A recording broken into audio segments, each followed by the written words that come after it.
السلام علیکم سامعین، 22 شوال المکرم ہیں، 24 مئی ہیں۔ سوشل انڈیا نیوز میں آپ کا خیر مقدم ہے۔ آج کی خبروں کی شروعات حافظ جمیل احمد کی تلاوت کلام پاک سے کی جا رہی ہے۔ آپ ان کے حلیے سے اور ان کی تلاوت سے اندازہ لگا سکتے ہیں کہ یہ دماغ سے معذور ہیں، یہ کلام الہی کے علاوہ سب کچھ بھول چکے ہیں۔ بیچ میں عرض کر دوں کہ اس طرح کی ویڈیو دیکھ کر کچھ جبہ پوش چندہ مہم میں لگ جایا کرتے ہیں۔ کوئی جبہ پوش آپ کے پاس اس آڑ میں چندے کے لیے پہنچے تو برائے مہربانی بحرین میں مقیم مولانا اشرف علی خان قاسمی کے نمبر پر رابطہ کر لیں۔ ہم ان کا نمبر الگ سے لکھ رہے ہیں، یا ہمارے نمبر 96 27 70 90 14 پر اطلاع دے دیں تاکہ چندے کرنے والے کی اصلیت کا پتہ چل جائے۔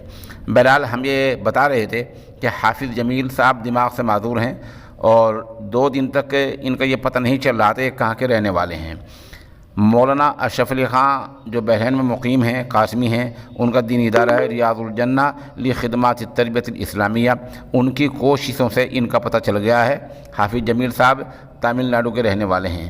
وہاں کی جمعیت علماء نے حافظ جمیل صاحب کو ٹوہ لیا ہے اور وہاں کے حاجی حسن صاحب اور الحاج محمد رضوان صاحب کی مسائل جمیلہ کے چلتے یہ مل گئے ہیں۔ ان کا مکمل پتہ لگ گیا ہے۔ ہم 2 تصویریں پیش کر رہے ہیں، ایک ان کے حلیے کی اور ایک تلاش کرنے کے بعد جمعیت علماء ہند کے ساتھ رہنے کی۔ اس سے آپ اندازہ لگائیں کہ کلام الہی کا کتنا بڑا معجزہ ہے کہ ایک معذور انسان کے کلام الہی یاد رہ گیا ہے، باقی وہ سب کچھ بھول چکا ہے۔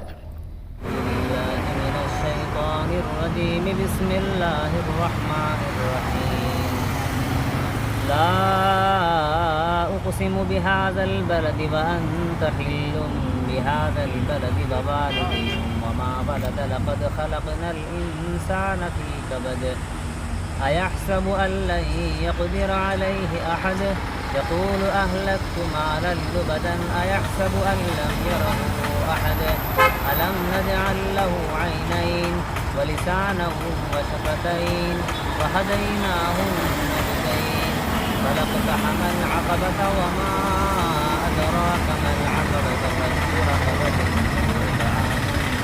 يوم مسغبة يتيما ذا مقربة أو مسكينا ذا متربة ثم كان من الذين آمنوا وتواصوا بالصبر وتواصوا بالمرحمة أولئك أصحاب الميمنة والذين كفروا بآياتنا هم أصحاب المشأمة عليهم نار مؤصدة